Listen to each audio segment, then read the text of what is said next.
was the perfect time for the WNBA to also be posting about this. And they said nothing. And it just goes to show that all of us who have been speaking out about this and saying, like, it doesn't seem like you guys are giving Caitlin, the kind of props that she deserves for bringing all these eyeballs and, the Caitlin Clark effect that we talk about, viewership, money, all of those things. All of the people who were shouting this for the entire WNBA season, this is an instance where we are proved correct. Also teased, Nike seems to be on board. Again, Nike, Christmas time is here.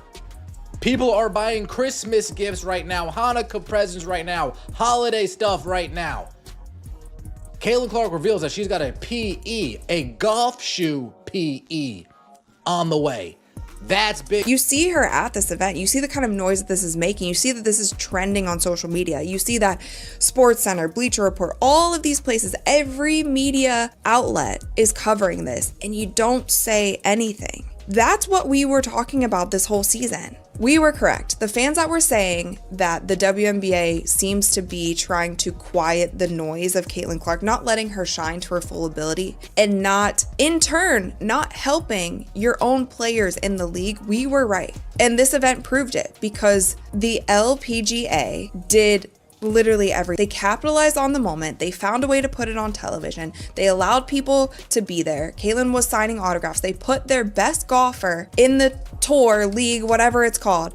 They put her with Caitlin because they knew that she would get more eyeballs doing that. They propped up all of their golfers in one event. And you would be crazy to think that they're not going to have another event and invite Caitlin to it. They're going to invite Caitlin to as many events as they possibly can. I've seen a commercial as well received as this Caitlin Clark State Farm ad in a long time. I actually played it on here before talking about the golf thing, but when you are looking at this commercial and why it was so well received, I think it was the delivery from Caitlin Clark, but then I also think there was a line in there that really hit people. And in other Caitlin Clark news, Nike just released a brand new commercial featuring Caitlin Clark and her new Kobe shoe that she released today. And I saw this commercial yesterday on social media. I thought it was so cool. There's a shot when she's in the locker room and she opens her eye and it like turns into what looks like a snake eye, but when you zoom in, it's actually the Kobe logo in her eye. And as you know, Kobe's nickname was the Black Mamba. I just felt like across the board, this commercial was a 10 for 10, and a lot of people have been getting on Nike because they don't feel like they have been promoting Caitlin as much as they should. But I will say we have to give credit where credit is due. I feel like in the past month or so, they had been tweeting about Caitlin more, and then obviously with this shoe release, they made this super sick commercial to promote. They sold out in less than a minute. If that's any indication of what a Caitlin Clark signature shoe will do, I think Nike better continue to get on it and get ready to launch this brand for Caitlin's brand.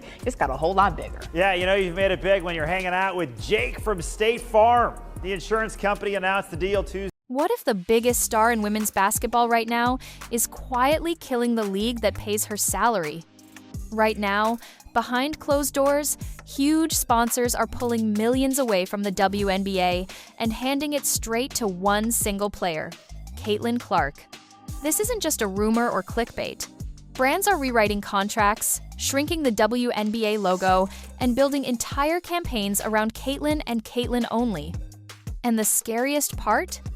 If this keeps going, the WNBA as we know it could be done.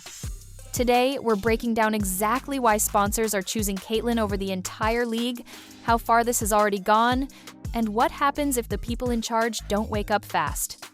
Because when money starts following one name instead of the whole sport, everything changes. And it's already happening right now. The second Caitlin Clark stepped into the WNBA, the whole sport flipped upside down. Games that used to play in front of a few hundred people suddenly sold out in minutes. Arenas that sat half empty for years were packed wall to wall the second her team came to town. TV ratings shot through the roof. National networks started leading their shows with Indiana Fever highlights. One Logo 3 from Caitlin got more views in a single night than some teams pulled in an entire season. Ticket prices on the resale sites doubled, tripled, sometimes went 10 times higher when she was playing.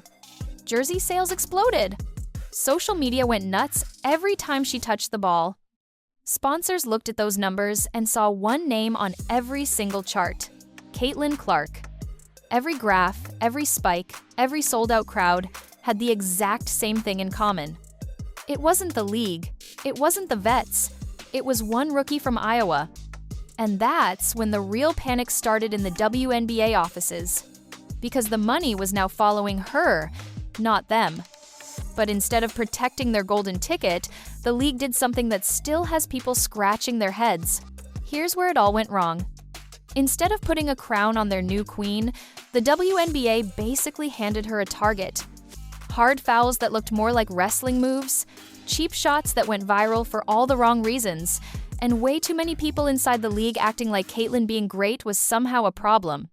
The same player packing arenas and breaking the internet was getting bodied every night, and the league spent more time defending the rough play than protecting the one person paying everybody's bills. Fans saw it. Every time Caitlin hit the floor, social media blew up, calling the league jealous, petty, and straight up scared of its own superstar. Meanwhile, the LPGA saw Caitlin show up to a golf event and did the exact opposite. They put cameras on her, paired her with their top star, hyped it for weeks, and cashed in huge. The WNBA? Crickets. They had the biggest story in sports and chose to dim the lights instead of turning them all the way up. Sponsors watched all of this in real time. They saw the data. Every dirty play aimed at Caitlin turned into another million views, screaming that the league didn't have her back. So these big brands asked themselves a simple question: why keep betting on a league that treats its cash cow like the enemy? And quietly, behind closed doors, they started moving the money somewhere safer, straight to Caitlin. Picture this: a big meeting room, suits around a table, and a thick report just landed in the middle. One major sponsor says they still want a little WNBA logo, but now they need full rights to every Caitlin Clark clip, post, and live event. Another brand quietly moves cash from league-wide ads into a full Caitlin-only campaign that will hit phones, streams, and billboards. On paper, the league still gets a check. In real life, everyone in that room knows the truth. The value is now stuck to one player, not the shield. It started small. Endorsement deals where the WNBA mark got tiny and Caitlin's face took over the whole screen. TV spots that never even say Fever or WNBA, just Caitlin and the product. Crossover events where Caitlin is the star and the league is barely mentioned. Money didn't scream, it just walked out the door and followed her. Sponsors ran the numbers.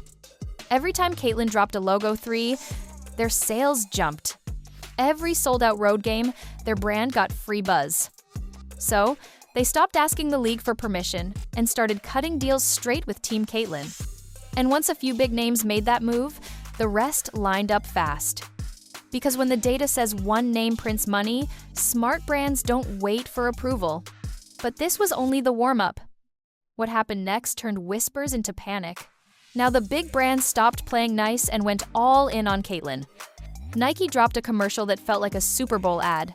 Dark lights, snake eyes, Kobe vibes, and Caitlin front and center with Aja Wilson and Sha'Carri Richardson. It wasn't a women's basketball ad. It was a Caitlin Clark ad that happened to have other stars in it. That thing blew up so hard, the limited Kobe shoes she wore sold out in under a minute. State Farm kept running the funny spots with Jake from State Farm and Caitlin acting like old buddies. Gatorade bottles with her face flew off shelves in days. Wilson dropped special Caitlin basketballs that turned into collector gold. Every single campaign had one thing in common: the WNBA logo was either tiny or not there at all. Brands figured out the math was simple. Put Caitlin's face on it and the cash register rings. Mention the league and half the new fans don't even care. So they stopped asking the WNBA for permission and started cutting checks straight to her team. One by one, the Giants picked a side, and it wasn't the league. They saw the views, the jersey sales, the sold-out arenas, and they all asked the same question: why split the money with a league that keeps trying to slow her down? And once the floodgates opened, there was no closing them. Because when Nike, State Farm, Gatorade, and the rest decide Caitlin Clark is the future, the WNBA is left holding an empty bag. But the real nightmare is what happens if 3 or 4 of them take the final step and walk away for good. Here's the scenario that keeps WNBA bosses up at night. Imagine 3 or 4 monster sponsors, Nike, State Farm, Gatorade, maybe even a new one, decide they're done splitting money with the league. They rip up the old league-wide deals and go 100% Caitlin Clark only. They fund her own tours, her own specials, her own global events. Wherever she plays next, the cameras and the cash follow her, not the WNBA logo. Games without Caitlin suddenly look empty again. Ratings crash hard on nights she's off. Ticket prices fall back to what they were before she showed up. Expansion teams that were planned get put on ice because the money dried up. Players who fought years for bigger paychecks open their mail and see the new offer is smaller than last year. Meanwhile, Caitlin keeps cashing in. Documentaries drop, sold-out arenas in Europe, crossover events with golf, tennis, whoever wants the buzz. Her brand doesn't slow down. It gets bigger.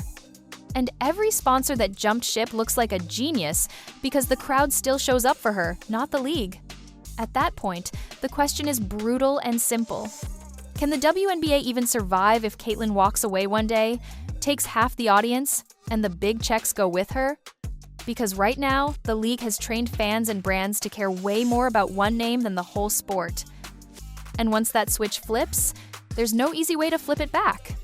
So the clock is ticking louder than ever on the only move that can still save everything.